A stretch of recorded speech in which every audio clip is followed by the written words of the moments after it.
প্রভাত ফেরি এবং বিভিন্ন ধরনের অনুষ্ঠানের মধ্য দিয়ে পালিত হলো শিক্ষার্থী সপ্তাহ পুরুলিয়াতে। পুরুলিয়ার নজরুল বালিকা বিদ্যালয়ে পালিত হলো শিক্ষার্থী সপ্তাহ। 2023 সালে পশ্চিমবঙ্গ সরকারের পক্ষ থেকে এই অনুষ্ঠানটি হয়ে চলে এসেছে। 2রা জানুয়ারি থেকে এই অনুষ্ঠানটি ঘোষণা করা হয়েছিল। এই অনুষ্ঠানটি চলবে 1 সপ্তাহ ধরে। সেই মতো জেলাভিত্তিক শিক্ষার্থী সপ্তাহ পালন করা হলো এই বিদ্যালয়ে। এই স্কুল সহ অন্যান্য স্কুলের ছাত্রীরা অংশগ্রহণ করে এই প্রভাত ফেরিতে। পুরুলিয়ার দুরবি নদী পরিক্রমা করে এই প্রভাত ফেরি স্কুলে পৌঁছায়। জানা যায় এই শিক্ষার্থী সপ্তাহে নানা ধরনের সাংস্কৃতিক অনুষ্ঠান ও সামাজিক কার্যকলাপের মধ্য দিয়ে পশ্চিমবঙ্গ সরকারের বিভিন্ন অনুষ্ঠান পালিত হবে এবং উন্নয়নের কাজ তুলে ধরা। এই শিক্ষার্থী সপ্তাহ অনুষ্ঠিত করার জন্য পশ্চিমবঙ্গ সরকারের মুখ্যমন্ত্রীকে ধন্যবাদ জানায় স্কুলের প্রিন্সিপাল শ্রীমতী শ্রাবণী ব্যানার্জি এবং school president managing committee Shri Karuna Nidhan Das. এই অনুষ্ঠানটি আয়োজন করা হয় স্কুল প্রাঙ্গণে সকাল 11টার সময়। প্রথমে সমস্ত অতিথিদের বরণ করা হয়। এই অনুষ্ঠানে উপস্থিত ছিলেন পুরুলিয়ার নজরুল বালিকা বিদ্যালয়ের প্রধান শিক্ষিকা শ্রাবণী ব্যানার্জি, প্রেসিডেন্ট স্কুলের managing committee Shri Karuna Nidhan Das, ADM development Sudip পাল, স্কুল পরিদর্শক শ্রীমতী মহুয়া বসাক, পুরুলিয়া জেলা প্রকল্প অধিকারী শ্রী কল্লোল বিশ্বাস, স্কুল পরিদর্শক প্রাথমিক শিক্ষা শ্রী কানাইলাল বাঁকুড়া, এইচডিপিও শ্রী হিমাংশু মাহাতো, সরকারি বিদ্যালয় পরিদর্শক মাধ্যমিক স্তরের শ্রী কালীপদ সিংহ মহাপাত্র ও অন্যান্য আরও ব্যক্তিবর্গরা। শেষে একটি সঙ্গীতের মাধ্যমে অনুষ্ঠানের সমাপ্তি ঘোষণা করা হয়। পুরুলিয়া থেকে সিদ্ধার্থ সেনের রিপোর্ট। আপনারা দেখছেন নক্ষত্র নিউজ, যেখানে আপনিও নজরবন্দি।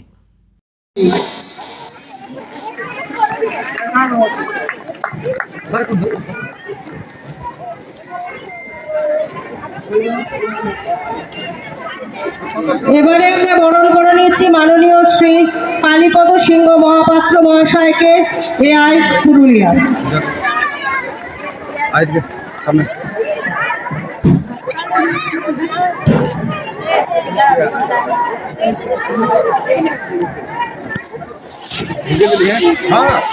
এবারে বরণ করছে ছাত্রীরা মাননীয় শ্রী হিমাংশু মাহাতো মহাশয়কে, এডিপিও পুরুলিয়া।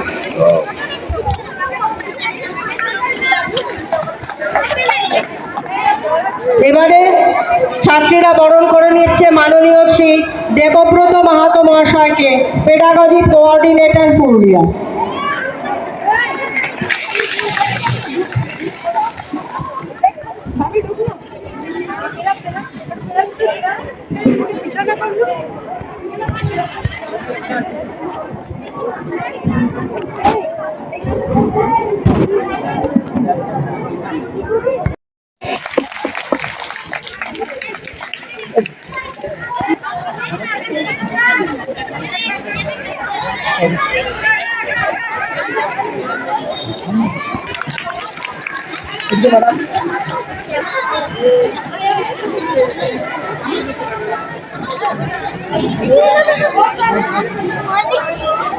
এবারে আপনাকে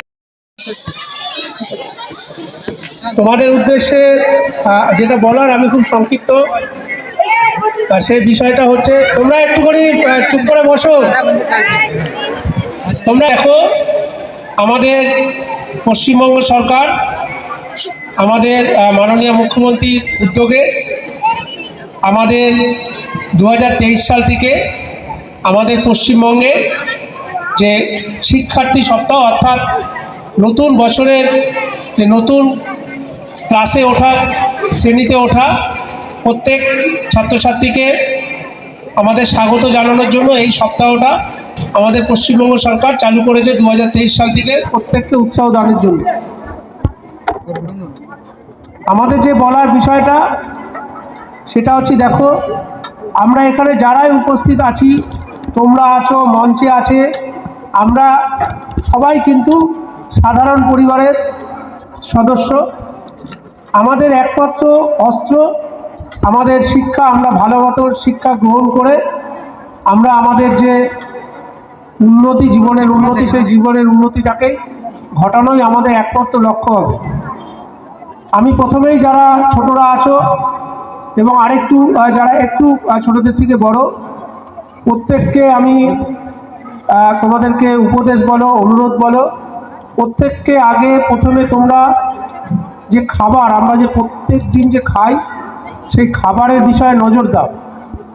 আমাদের খাবার ভাত, ডাল, যে যেরকম স্তরের পরিবার থেকে আসো, কেউ ডিম, কেউ কি মাংস বা মাছ, তোমরা যেটা দেবে বা আমাদের যে মিড ডে মিল দেওয়া হয়, যেটা পুষ্টিকর খাদ্য, সেটা পেট ভরে খাও।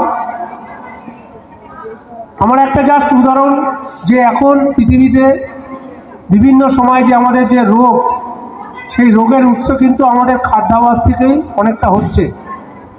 আমি বলবো যে তুমি চানাচুর না খেয়ে, মানে একটা উদাহরণ, তুমি সেই 2 টাকার চিড়ে খাও। তোমরা যে সময় যে খাবারটা, সেই সময়টা খাও। বেশি ভাজা এই ধরনের খাবার খাবে না, তোমাদের শরীর খারাপ করবে। তোমরা বলো যে আমাদের সাধারণভাবে কি রোগ হয়? জ্বর হয়, সর্দি কাশি হয়, পেট খারাপ হয়, আর চুলকানি হয়, তাই তো? কিন্তু আমরা সবকটাই দেখো, এটা যদি আমরা সঠিকভাবে মেনে চলি, তাহলে আমাদের একটাও কিন্তু হবে না। আমরা পরিষ্কার পরিচ্ছন্ন থাকবো, আমরা ঠান্ডায় ঘুরবো না, আমরা ঠান্ডা আইসক্রিম এভাবে খেয়ে আমাদের সর্দি কাশি, আমাদের যে রোগ বা জ্বর, আমরা বাড়াবো না। কারণ তোমার যদি সর্দি কাশি হয়, তুমি ভাবো তাহলে তোমাকে ডাক্তারখানায় নিয়ে যেতে হবে, তাহলে তোমার বাবা মায়ের সেই ডাক্তারের ওষুধ কিনে দিতে হবে, সেটা একটা গেল। তুমি সেই দিন পড়াশোনাও করতে পারবে না, তুমি আরও পিছিয়ে যাবে। তো প্রথমে আমি বলছি যে আগে তোমরা তোমাদের যে দৈনন্দিন যে জীবনযাত্রা, বাবা মায়ের পরামর্শে চলো, সঠিক খাবার খাও, দৈনিক পড়াশোনা করো, এবং তোমাদের যে শারীরিক যে আমাদের খেলাধুলা, সেইগুলো করো। এবং এইগুলো করার না তোমাদের মতোই ছিল, এবং তাদের মানে শৃঙ্খলাটা ছিল, তারা সঠিকভাবে শৃঙ্খলার মাধ্যমে কিন্তু এখানে উঠে এসছে। আমি যারা শিক্ষিকা আছেন তাদেরকে অনুরোধ করব যে আমরা যারা সরকারি কাজ মানে চাকরি, সেই সমাজে পিছিয়ে পড়া মানুষদের জন্য আমাদের গুরুত্ব, যে যারা অর্থবান আছে তারা আপনাকেও পাত্তা দেবে না, আমি একদম সোজা ভাষায় বলছি, আমাকেও পাত্তা দেবে না। যারা পিছিয়ে পড়া মানুষ, যেগুলো মানে আমরা সেই পলিটিক্যাল সায়েন্সের ভাষায় মানে অ্যাফার্মেটিভ অ্যাকশন, সেইগুলো আমরা করব। আমরা যারা এখানে শিক্ষিকা আছেন তাদেরকেও আমি বলবো, আপনারা সত্যি মানে খুব দায়িত্বশীল ছাত্রী হয়, তাদের সেই দিকটা দেখবেন। আমি আর বিশেষ কিছু বলছি না, প্রত্যেকের আরও জীবনে তারিখ থেকে তারই একটা কর্মসূচির অঙ্গ হিসেবে আজকে তোমাদের এই স্কুলটিকে আমরা সিলেক্ট করেছিলাম, যে জেলা লেভেল একটা প্রোগ্রাম, যেখানে তোমরা দেখেছো মাননীয় অতিরিক্ত জেলা শাসক মহাশয় ছিলেন, ডিপিও SSM স্যার ছিলেন। সবাই মিলে আমরা তোমাদের সাথে একসাথে হাঁটলাম, যে একটা অঙ্গীকার নিলাম যে আগামী দিনে আমরা নারী শিক্ষার ক্ষেত্রে বিশেষভাবে এগিয়ে যাব। সরকারি যে সমস্ত প্রকল্প রয়েছে, তোমাদের জন্য সরকারি অনেক স্কিম রয়েছে, তোমরা সবাই সেই সমস্ত স্কিমের সুবিধাগুলো পাবে এবং তোমাদের আগামী দিনে উন্নতি হবে। এই সংক্রান্ত কিছু আমরা স্লোগান উচ্চারণ করলাম এবং আমরা দৃঢ় প্রতিজ্ঞা নিলাম যে আগামী দিনে আমরা এগিয়ে যাব। এবার আমি একটা স্বামীজির কথা দিয়ে শুরু করি। স্বামীজি কিন্তু আজ থেকে বহু বছর আগে একটা কথা বলে গিয়েছিলেন। সেই কথাটা হচ্ছে, have faith that you all are born to do great things. এটার মানে হলো কি, যে আমাদের নিজেদের উপর স্বামীজি বলে গেছেন যে আমাদের বিশ্বাস রাখতে হবে যে আমরা সকলেই জন্মেছি। এই বিশ্বাস আমাদের রাখতে হবে যে কী জন্য জন্মেছি, না টু ডু গ্রেট থিংস। তার মানে কি, আমাদের সবার মধ্যেই সম্ভাবনা রয়েছে যে আমরা ভবিষ্যতে কোনো বড় কাজ করতে পারবো। সেই সম্ভাবনা নিয়েই আমরা জন্মগ্রহণ করেছি। এই প্রসঙ্গে আমি একজন ইসরায়েলি সাইকোলজিস্টের কথা বলবো, ট্যাল স্যারোট তার নাম। তিনি একটা ইন্টারেস্টিং স্টাডি করেছিলেন। তিনি কিন্তু কি করলেন, যে বিভিন্ন স্কুল, কলেজ, বিশ্ববিদ্যালয়, কলেজ সব জায়গায় ছাত্রছাত্রী, কিছু সিলেক্টিভ ছাত্রছাত্রী নিয়ে একটা গবেষণা চালিয়েছে। এবং সেই গবেষণার উনি যে ফিডব্যাক পেলেন, সেটার উপরে উনি একটি বই বার করলেন, দ্য সায়েন্স অফ অপটিমিজম। এই বইয়ে উনি একটি খুব ইন্টারেস্টিং তথ্য বলে গিয়েছেন, যেটি আমি তোমাদের সামনে আজকে শেয়ার করতে চাই। উনি বললেন যে কিছু কিছু ছেলে মেয়ে থাকে যাদের আত্মবিশ্বাস এতটাই বেশি যে তারা হয়তো কোনো একটা পরীক্ষায় খুব খারাপ রেজাল্ট করলো, কিন্তু তারা কিন্তু ভেঙে পড়ে না। তারা ভাবে যে এবারে হয়তো কোশ্চেনটা খুব অ্যাবনর্মালি, খুব কঠিন কোশ্চেন ছিল, বা আমার হয়তো খাতা দেখাটা ঠিকঠাক হয়নি, যে কারণে আমি এইবার খারাপ রেজাল্ট করলাম। আর আরেক শ্রেণীর ছাত্রছাত্রী রয়েছে যারা যদি ভালোও কিছু করে, কিন্তু তাদের মধ্যে আত্মবিশ্বাসের খুব অভাব। এবার এইসব ছাত্রছাত্রী কি হয়, যে কোনো একটা পরীক্ষায় খুব ভালো নাম্বার পেলো, নিজের কৃতিত্বেই পেলো, কিন্তু তারা কিন্তু ভাবে যে আমি কি এতটা নাম্বার পাওয়ার যোগ্য? তাহলে হয়তো টিচার হয়তো ভুল করে নাম্বার যোগ করতে ভুল করেছেন, বা কোনোভাবে কোশ্চেনটা হয়তো এবার অতিরিক্ত সহজ হয়ে গিয়েছিল, তা না হলে আমার তো এত নাম্বার পাওয়ার কথা না। এবার উনি স্টাডি করে যেটা দেখলেন, যে এইরকম যেসব ছাত্রছাত্রীর মধ্যে কনফিডেন্সের অভাব, তারা কিন্তু এর পরবর্তী কোনো একটা পরীক্ষায় যখনই রেজাল্ট খারাপ হয়ে যায়, ওরা কিন্তু সেখান থেকে আর ঘুরে দাঁড়াতে পারে না। তারা ভাবে, হ্যাঁ আমি তো এটারই যোগ্য, আমার অ্যাকচুয়ালি ভালো করার কথা নয়, গতবার কোনোভাবে বাই চান্স একটা ভালো রেজাল্ট হয়ে গিয়েছিল। এইসব ছেলেমেয়েগুলো কিন্তু আস্তে আস্তে উন্নতির পথ থেকে ওরা হারিয়ে যায়। কিন্তু যে ছেলেটি, যাদের কথা বললাম, যাদের আত্মবিশ্বাস খুব বেশি, তারা কিন্তু জীবনের একটা পরীক্ষায় কোনো কারণে খারাপ রেজাল্ট করলেও তারা কিন্তু হাল ছাড়ে না, তারা কিন্তু কন্টিনিউয়াস লেগে থাকে এবং তারা পরবর্তীকালে ভালো ফল লাভ করে। এটা আমি তোমাদের সকলের উদ্দেশ্যে ওই জন্য বলবো যে আত্মবিশ্বাস কিন্তু তোমাদের মধ্যে রাখতে হবে, যে আমাদের সকলের মধ্যেই ভালো কাজ করার ক্ষমতা আছে, আমরা সকলেই ভালো রেজাল্ট করতে পারি। সেই বিশ্বাসটা প্রথমে কিন্তু তোমার নিজের উপর রাখতে হবে, কারণ তোমার নিজের বিশ্বাস না থাকলে তোমাকে কেউ কিন্তু এগিয়ে নিয়ে যেতে পারবে না।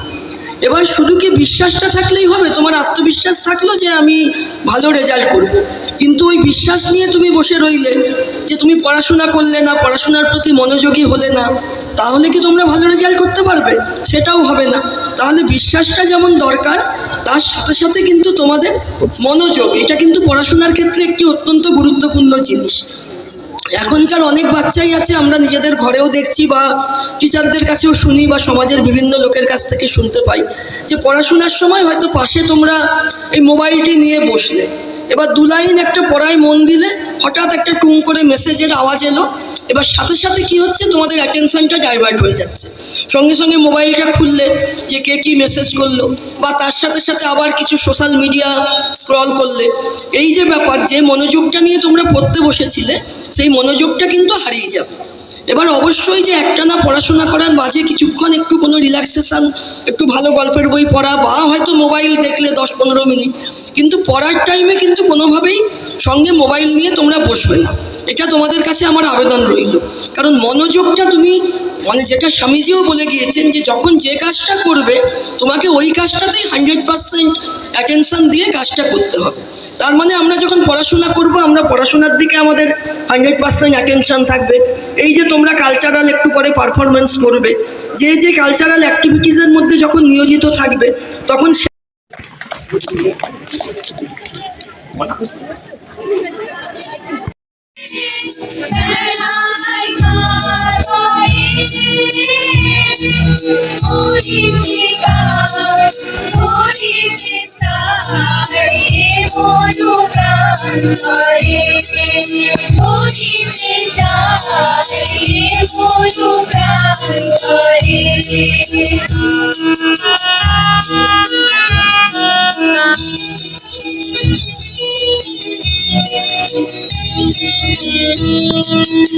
পুরাই বেলা পুরাই বেলা সন্ধ্যা হয়ে আসে ডাকে তোমার ছেড়েছি আমরা তোমার চরণে বিপদের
কাজী নজরুল স্কুলে আজকে স্টুডেন্ট অবজারভেশন উইক আয়োজন করা হলো, কি বিষয়টা কি একটু বলেন তো? আমাদের বিদ্যালয়টা হচ্ছে নজরুল বালিকা বিদ্যাপীঠ। তো প্রত্যেক বছরই স্টুডেন্ট উইক 2 থেকে 8 পর্যন্ত করা হয়। এবছর আমাদের স্কুলটাকে মানে জেলা স্তরে সিলেক্ট করা হয়েছে মডেল স্কুল হিসাবে এই পালনের জন্য, এবং এটা ডিপিও থেকে আমাদের সিলেক্ট করা হয়েছে। তাই আজকে আমরা বিভিন্ন অনুষ্ঠানের মাধ্যমে এই দিনটা পালন করছি। যদিও আমরা 2 তারিখ থেকে এটা পালন করছি, 2 তারিখে বুক ডে করেছি, তারপরে অভিভাবকদের সঙ্গে মিটিং করেছি, 3 তারিখেও একটা অনুষ্ঠান করেছি, আর আজকে ছিল এই অনুষ্ঠানটা। আজকে আমাদের অনুষ্ঠানে এসেছিলেন কি কি অনুষ্ঠান মানে একটু যদি বলেন? অনুষ্ঠান হলো প্রথমে হয়েছিল র্যালি হয়েছে, সেখানে আমাদের সঙ্গে উপস্থিত ছিলেন মাননীয় সুদীপ পাল, এডিএম ডেভেলপমেন্ট, মাননীয় শ্রীমতী মহুয়া বসাক, ডিআই সেকেন্ডারি, মাননীয় কল্লোল বিশ্বাস, ডিস্ট্রিক্ট প্রজেক্ট অফিসার, মাননীয় কানাইলাল বাঁকুড়া, ডিআই প্রাইমারি, মাননীয় মাননীয় হিমাংশু মাহাতো, এডিপিও পুরুলিয়া।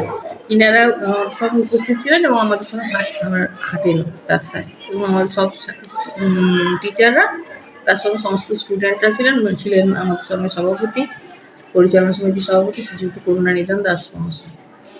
রাজ্য সরকারের কাছে আপনারা সাহায্য কেমন পাচ্ছেন? রাজ্য সরকারের কাছ থেকে যে সমস্ত স্কিমগুলোই পাই এখানে আমরা। কন্যাশ্রী পাচ্ছেন আপনারা? কন্যাশ্রী পাচ্ছে, সবুজ সাথী পাচ্ছে, সবুজ সাথী, আর কি কি পাচ্ছেন? শিক্ষাশ্রী, তারপরে স্বামী বিবেকানন্দ স্কলারশিপ, তারপরে মেধাশ্রী, এগুলো সবগুলোই পায়। স্টুডেন্টের মধ্যে কেমন আপনারা সাড়া পাচ্ছেন, স্টুডেন্টদের মধ্যে সাড়া পাওয়া যাচ্ছে, কারণ এগুলো থাকার জন্য তাদের পড়ানোর আগ্রহ দেখা যাচ্ছে। যে মেয়েদের পড়ানোর ক্ষেত্রে, যে ক্ষেত্রে অভিভাবকরা বলে আর পড়ে কী করবি, আর এটা দেবো না ওটা দেবো না, সেখানে ওরা বই খাতা পাচ্ছে, ব্যাগ পাচ্ছে, তারপরে এই সব স্কলারশিপগুলো পাচ্ছে, যার জন্য অভিভাবকদের মধ্যেও এই যে পড়ানোর একটা আর্জ দেখা যাচ্ছে, যে তারাও পড়াতে চাইছে। তাহলে কি নাম ম্যাডাম? আমার নাম শ্রাবণী ব্যানার্জি। এছাড়া 11-এর ট্যাব পাচ্ছে। আপনি হলেন এখানকার? আপনি হলেন এখানকার? হ্যাঁ, হেড মিস্ট্রেস। আপনার এই বিদ্যালয়ে আজকে এই অনুষ্ঠান আয়োজন করা হলো, কি বলবেন এই বিষয়ে? প্রতি বছরই স্টুডেন্ট উইক পালন করা হয় 2 থেকে 8, এবং এবছর আমাদের একটা আনন্দের গর্বের দিন যে পুরো জেলাব্যাপী যত বিদ্যালয় আছে মাধ্যমিক উচ্চ মাধ্যমিক, তার মধ্যে থেকে আমাদের বিদ্যালয়টাকে চুজ করা হয়েছে যে এই স্টুডেন্ট যে উইক হিসেবে যে অবজারভেশনটা হচ্ছে সেটা। সেখানে আমাদের মধ্যে আজকে উপস্থিত ছিলেন সম্মানীয় এডিএম স্যার ডেভেলপমেন্ট মাননীয় শ্রী সুদীপ পাল মহাশয় থেকে ডিআই সেকেন্ডারি যে Mahua Basak madam, DI primary Kanailal Bankura sir, সঙ্গে ছিলেন মাননীয় শ্রী কল্লোল বিশ্বাস মহাশয়, ডিপিও এডিপিও হিমাংশু মাহাতো মহাশয়।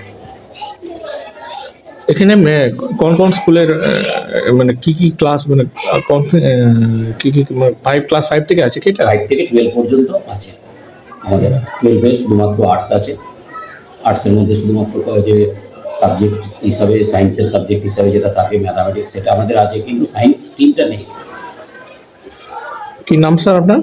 করুণানিধান দাস, আপনি হলেন এই স্কুলের managing committee president. Thank you sir.